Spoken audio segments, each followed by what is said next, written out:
It's close enough. Good morning, everyone. I'd like to open this Polk County Board of Commissioners meeting. It is January 16th. Commissioner Polk is zooming in and we are all present. Please join me in the Pledge of Allegiance. I pledge allegiance to the flag of the United States of America and to the republic for which it stands, one nation, under God, indivisible, with liberty and justice for all.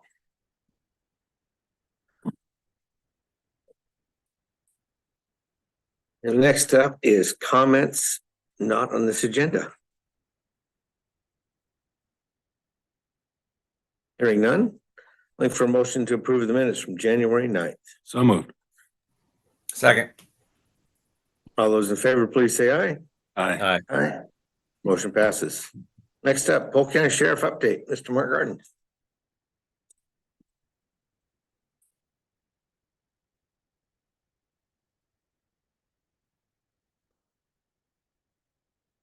Morning. Morning. These are hot off the press in terms of stats. The first one of the papers you have is from the jail, just talks about the overall total number that we've booked in 2023, which is 2170, which is a little up from last year.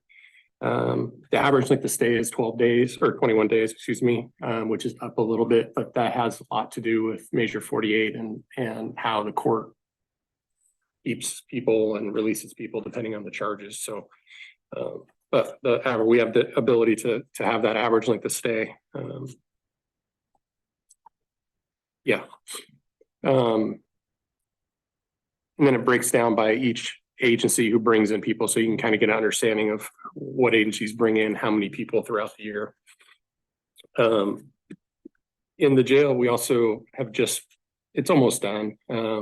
It's, I would say, 95% done. The jail security upgrade that we did with cameras and the control panel and all that. It's working, everything's up and working. It's just there's a couple little tidbits that they still need to work on. Clean up, yep. Yep. So that's the jail. I mean, that is a huge undertaking that we did over there. But I think it was a little bit ahead of where we thought it would be, and so it's all working well for us. I appreciate the ability to spend that amount of money on security upgrades in the jail. So the other chart you have is from patrol. Kind of gives you doesn't give you every crime, but it just gives you kind of the hot topics. As you go down, you'll notice the overall, so over the last 5 years, the trend is we are down total crimes. We're up from last year, but over 5 years we're down. So a lot of this has to do with the number of people we've been down throughout the year. There's a lot of self-initiated activity that didn't occur because of that. So some of those numbers aren't necessarily, like, for instance, I wouldn't say that assaults are down because of us. That's not something. It's just we have those calls that are out there that are going to happen no matter what. And then there's ones that we have some ability to influence the outcome. And those are the ones that those numbers are going to be down just because of our staffing. I didn't mention in the jail, we're down one position in the jail. We have somebody currently in backgrounds for that position. And on patrol, we're down two. We have one that's slotted, that's passed everything. He's just moving from another state here. So March 1st or March 4th is going to be his first day. He's a deputy down in Colorado. So we're getting some experience. OSP, we've seen an increase in their ability to come help us on things. We're probably going to get to a point where we rely more on them than we have in the past, just because they also are currently doing a hiring blitz. And we have at least two that are applying for that position. That's like a summer transition. And what we're being told is it's money and less work. Can't compete with one of those things. But the less work part, we can rely more heavily on OSP to handle those things on state highways than we do currently. That allows our folks to maybe get some other stuff done that wouldn't otherwise get done. And then the last thing, I think you see it on the consent agenda for tomorrow, the contract. Yeah. There's a critical record support services agreement, which is a new thing between us and Salem PD to do after hours records work, confirming warrants, those kinds of things. Or not confirming warrants, we do that, but like restraining orders, lead hits, stolen cars, all those kinds of things. It historically has been included in the fee we pay, but Salem, the city of Salem broke it out. I think our portion is going to be about $12,700. And it's split up over 8 or 9 different agencies in Marion and Polk County. So we're paying for one additional body over there combined, all of our financial contributions. So you'll see that on the consent agenda. Last month, we ended up doing Shop with the Sheriff. It went really well. Helped about 40 kids, 40 families in Fall City. And then we also had just a spotlight. We called it Spotlight, a family, people that have interactions with law enforcement throughout the year, to be able to bring their kids in and or have the parents come in and shop for the kids for a present, that kind of thing. So that went really well too. And yeah, it was a busy time over the last 2 months, but now it's time to get started into budgets and that kind of thing. So you guys are fully aware of that. That's really all I have, just those main things. Any questions for the sheriff? I really appreciate breaking out the jail and the patrol side. The jail side, it's nice to see just how much of a shared resource the jail really is, how much we all depend on it, no matter where we live in Polk County. And then I really like seeing the crime rates over time. It really helps set a baseline and see where we're at. Any outliers in the crime areas that concern you, Sheriff, or? Alludes. Yeah, that's what I was looking at. That's a big number. We don't chase every single person, but we do chase people that need to be caught. There are circumstances where we might know the driver and we just stop because we know where we can find them later instead of having to do it through a pursuit. But a lot of agencies just don't pursue. And so, as you can see, the number well before COVID was 10. And last year we had 33 pursuits. So I think the ability for people to assume that we don't pursue people kind of emboldens them a little bit. And so it lies on us to be responsible in how we actively monitor those pursuits, when we terminate them, because we terminate a lot of pursuits. We don't chase till the very end. Unless that person is a danger to the county and to the public, then we'll keep chasing. So, which there's been a few of those that we've dealt with over the last 12 months. So that's probably the biggest one that concerns me, just in the sheer number and disrespect and all that kind of that go along with that. And just putting it, it's a danger to officers, it's a danger to the public, but I appreciate you using discretion to get the real tough people that need to be caught. Appreciate that. Commissioner Polk? Yep. So, I've heard, Sheriff, you've heard me talk about this before, my concerns about youth crime, and it lead me to where in your stats that you provided here that gives me some sense of where we are with regard to youth crime. So this is literally just happened last week, these documents. I have our full year in review that has the youth charges in it. That's already laid out. They're just not included in these 2 stats. So once I get that out, I'll make sure to email it out to you guys so you have it and be able to read it. Okay, you don't have anything there in front of you that gives us a quick summary of what you think is happening? I know there was 24 arrests for youth. I can't tell you what those are. I just know that's the total number that's in our spreadsheet. I can definitely look at that and bring that back if that's something you're specifically interested in. Well, I bring that up because, again, it's a hot topic in the news. Lots and lots of people are concerned about what they see in the news around the country. And of course, I'd like to believe that Polk County is isolated, insulated from that, but I don't think that's the case. And it's probably not as serious as it is in larger city areas. But it impacts all of our concerns about where we go, where we visit, etc. And I just think it's important for all of us to be talking about what it is and what we're doing about it, and whether or not the numbers are changing over time. Yeah, I'll get that to you. Thanks. Well, maybe in the next presentation. I just like to make sure we include it so we can get some sense of where we are in that issue to the public. Okay. I also see reckless driving is way up. Mhm. Are we seeing more tickets being issued for speeding? Seems like everybody's driving. Definitely stopping more cars, whether somebody, it's totally up to the deputy if that person gets a citation or not. Our traffic stop numbers are up about 800 compared to where we were the previous year. So I know we're out doing more enforcement. Reckless driving is one of those that it's a safety issue for a lot of people.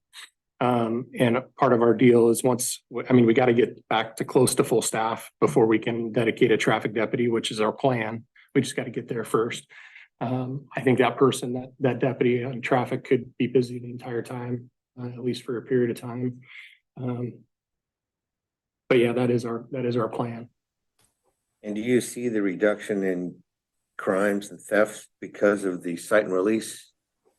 Or are we not prosecuting them, or just you really feel that it is coming down? I would just have anecdotal evidence that sometimes I think that some of these crimes are reported less sometimes. I don't think it's because of it's not because of lack of staffing. It is really just based on the person and those circumstances at that person's house or wherever we deal with them. Those crimes are still occurring out there, whether we get reported to or not. I really do think that there are some that don't get reported that way. I think that there are some that get dismissed. I know there are some that get dismissed. I don't think it has anything to do with cite and releasing. Because the cite and releasing would still technically count as an arrest. So it's not like it wouldn't show up any differently on this type of report. Cite and releases happen all the time, depending on the circumstances. But yeah, I think just in general, there's going to be a little bit less crime out there. But the caveat is we are down positions too. So how much of that is self-initiated activity that's out there? That's what a lot of what our work is that self-initiated activity. And one last thing is, I see 194 people booked 5 times or more in the jail. And that's one of the challenges that we've been speaking about at AOC is how do we find a way to address the chronic perpetrators? So on Thursday, the courts and I are having a meeting, and several other people, about the pretrial release program. Basically, I think it's a 1-year check-in on how things are going, what things need to be changed. I mean, there's been multiple iterations over the last 6 months, sometimes on a weekly basis, where the process will change from the courts to how the forms are filled out to who does the forms and all that stuff. So that'll be on Thursday, and I'll know more on their report after they've told me that their numbers are number of FTAs and that are down since they started the pretrial release program, but I just don't know what those numbers are. It's just anecdotally. Are the majority of those mentally challenged, or does that have anything to do with this? I don't think so. I don't know. I don't. Yeah. It's hard to say. There's probably a lot of mental health components to a lot of these different crimes, but it's not something that's sways the decision one way or the other to go with that crime.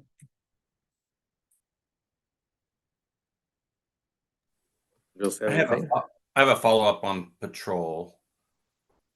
I'm curious about, you've talked about state police and, of course, they're on this hiring blitz and have been for a while. And of course, as you all across the state, as sheriffs have, I'm sure, made it clear that, state police, you're hurting us, making it harder for us to be a good partner.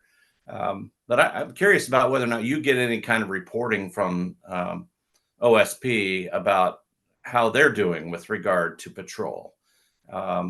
My hunch is that they're not really putting those new resources into highway patrol. But where are we at on that? I mean, if they're competing with you, and I mean, my point has always been we should probably be focused on crime and how we can, as a sheriff's office, how we can worry about public safety and let beyond the highways and let the state police do that job. But I'm always curious about, is there any kind of a metric or anything that you get reported that gives you some hope that state police are actually doing more on the highways so that you don't have to? There's nothing that we receive. They don't produce any kind of numbers at all. I just know that there's still only two troopers that are assigned to Marion and Polk County. We are going to get to a point in the very near future where we just don't respond to some of those calls on state highways at all, and just let OSP handle them completely.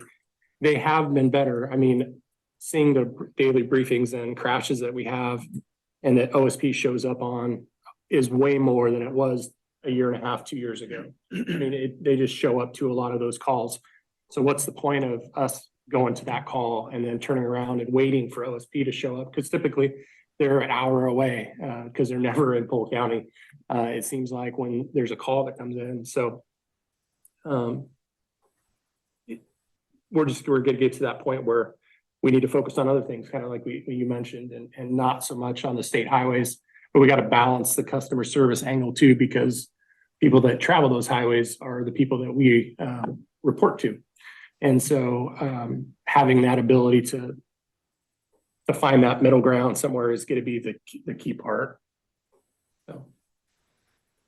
I agree. I hope that OSSA will put more pressure on the state to say we need to have a better conversation about what you're doing there, because that scenario you just painted right there is one of, I'm sure, many that are concerning. I can tell you my own personal experience. I'm sure we've all had this where we see multiple troopers at excessive speeds heading for a car crash that might be a potential fatal.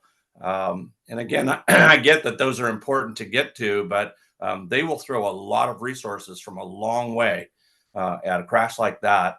Yet some of the other things that are happening out, they just ignore, it seems. I don't disagree.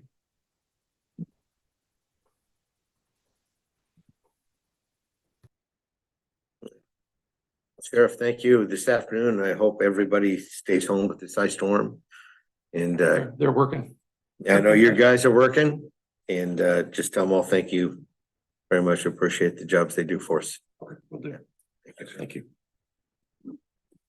That brings us to non-listed items for today. So I'd like to talk about operations of the county courthouse this afternoon with this ice storm looming. What are your guys' feelings as a group here to close early to get our employees home prior to the ice? So real quick before you start into it, you mentioned courthouse, but I assume you're talking all county functions. All county functions. I've received some information that some of our buildings employees intend to be heading home using their time as they're allotted and allowed to, which may leave us without some places open anyway. Just wanted you to have that information as you discuss. Yeah, I think word around the areas, academy's closing at noon. One. They're looking at 1 because they have employees leaving. Which means noon because most of them aren't there. They're leaving at lunch. Correct. Yeah, I think this problem solves itself. We've had a pretty long-standing process and procedure. So I think department by department will manage this, and that kind of statement sends a message to others that have to be on the job. I just think we need to stay out of this. Folks do close. It's nice to leverage tech a little bit so people can still access a department via email or something. I imagine they have contingencies for that. So I know they all have personal leave time that they can tap into. So I'm good with that. Yeah, I do encourage folks if don't feel safe or in a tough spot to not risk it. If they're not required, I encourage that wholeheartedly.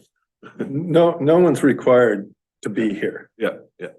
I mean, we've made that they don't get unexcused absences or anything like that. They use their personal time if they choose to go home early or to use their personal time not to come in. I mean, that's been the standing rule.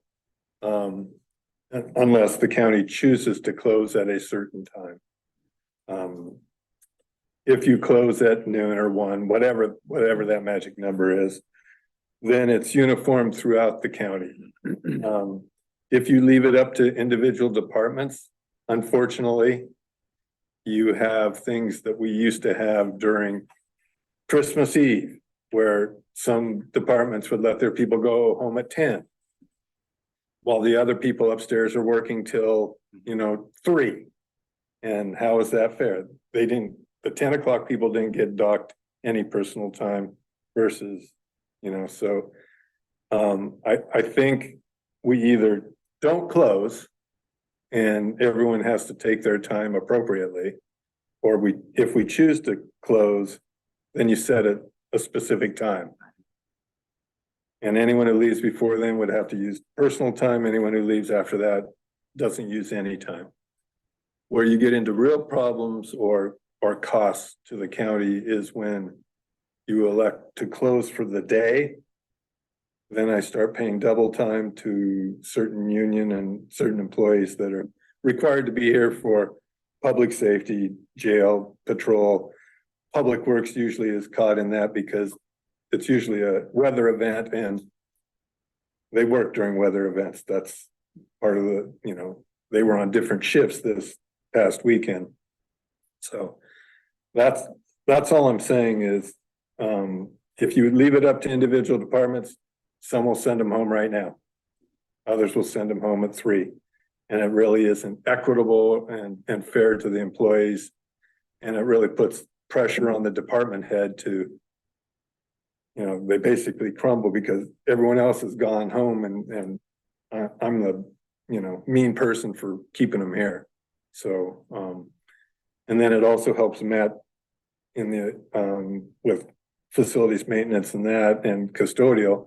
If we close at 1, then his people can come in earlier, get things done and try to beat the problem. I mean, you can't affect public safety and public works. They're going to do what they got to do because that's their job. So that's my 2 cents. Do I like closing? No, I never do, but I live a mile away and I could walk in if I want. So I'm not a good person. I worked all this weekend on budget because when it's quiet, it's better for me. But I think if you're going to close, pick a time and send them home. Don't leave it up to departments. That's just my personal opinion. So I think there may be scenarios in which just closing would be appropriate. I mean, one thing I worry about just leaving it up to individuals are folks who are new, who may not have enough leave. If that's the case, are they given some grace?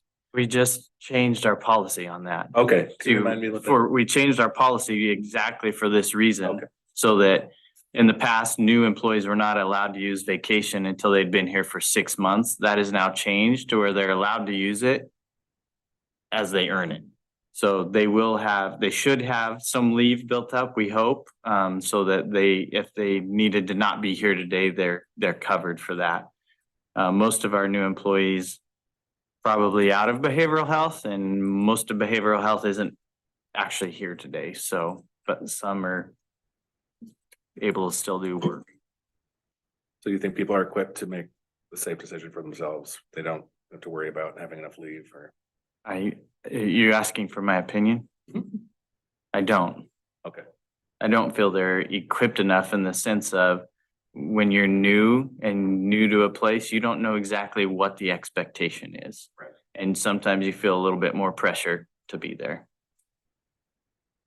But so far, it sounds like people are making intelligent decisions based on the few conversations and text messages I've had. over the last few days. But all of our employees know they have the flexibility that if they want to go home and they have that ability, they can. Correct? They should, yeah. That's something we try to make sure they're aware of. So if you're gonna be precautionary and send home people early, I would recommend picking a time. I would not recommend closing tomorrow until we know. There are many times we get reports that things are going to happen, but I don't wanna be like schools and that and close and, oh, it didn't happen, why aren't we open? So, The weather's looking much better for tomorrow. I recognize it could be a rough commute in, but at the same time, we have people who can choose to arrive later when the roads are better. And not, I agree with Mr. Hanson, there's not a need to close tomorrow. There may be a need to close early today, but not close the whole county. Well, obviously, we're here already, so we didn't do that. The ice is coming this afternoon, correct, or around 11? 12:01, maybe 2 at the latest. Well, the question still comes back to, again, I think this discussion we've had multiple times, if we make the decision to close, we pay everybody. And now we end up in this discrepancy with those that are needed to be on the job. So, I mean, I don't care if you want to say we're closed at 1 o'clock, but we're going to stand with the current policy of you're taking your leave. if you close, you don't take leave. If you remain open and let the individual or the department head, decide whether to close, then it gets tricky because if the department says we're closing at noon, I mean, technically they aren't the county, but they are the county. Their employees are listening to their boss saying, yeah, we're closing at noon. So they're acting and then they don't have to take leave. I mean, I wouldn't want to fight that battle with our unions. Morgan can weigh in, but if they're being told the office is closing at noon or 1 or whatever time, forcing them to take their personal leave, not a good winner for us yeah, I've had to deal with Public Works before. I've had to deal with DSA before. Ask me rarely. If you decide to close, no one uses leave. Right. From that point. From that point on, yeah. Yeah, if you decide we're closed at 1, people leave. Anyone who didn't show up would use 4 hours, assuming that they work 5/8 in leave. So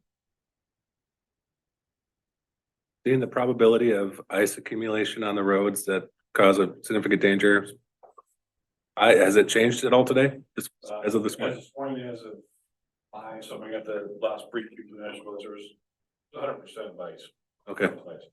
I suggest we close at noon today. I'm leaving and I don't want to, I'm leaving for my safety. For me to say you've got to stay, but sayonara, I don't feel comfortable with that. So. Mr. Polk? Oh, I think I made my point clear.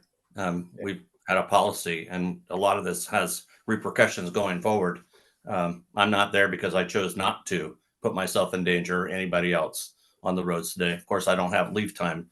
I recognize that, but I don't need to change the course of the county's business to make that decision. So, and clearly, as Greg has said, we've got almost an entire department of employees apparently that have made that decision. So everybody's capable of making that decision on their own. In lieu of a closure, I would recommend maybe a employee-wide email reminding them of the conditions and that. I'll be communicating with our employees after this meeting, no matter what, because I've got several people wanting to know what's going on. Okay. What do you think, Lance? Well, I tell you, as a businessman, being open on days like today, there's nobody out there. So as far as service, the only service we'll be giving is people phoning in or emailing, which we all have the capability to do from home and be safe. So, and I've been wrestling with this in my mind all morning. Actually started yesterday when I heard about this freezing rain. We're gonna pay our employees if they're gonna be here and working, or we're gonna pay our employees to be home safe. And for this afternoon, knowing that the rain's coming, I'm also gonna go home early, so I want my employees or our employees to have that same opportunity. So I would be for closing also. 12 o'clock, I think when they go home for lunch, they can just go home. I think tomorrow would just be a normal day at the county courthouse. From the looks of the weather, I know they're moving this ice storm back later, the last report I got on my phone. Hopefully we can get everybody home safe. As I've been saying on Facebook and all my emails is the focus is to get there safe. So drive careful. I want to give a shout out to our public works director and his crew also. They've been working cover shifts around the clock. They've come by my place twice already that I've seen. A couple of times I didn't because I think I was sleeping. So I just want to tell them thank you for their efforts. But I think we need to close early today. Close at 1. 1 o'clock. Like, yeah, same, close at 1 works a Close at little 1. bit better for everybody. I'm good with that. So we need to vote on this or? I'll move to close at 1 today. Okay, That's what you want. yep. I'll second. All those in favor, please say aye. Aye. Aye. Those opposed? Nope. Miss Poe. Opposed. So, and that would be it for today. So we'll close this meeting. Thank you.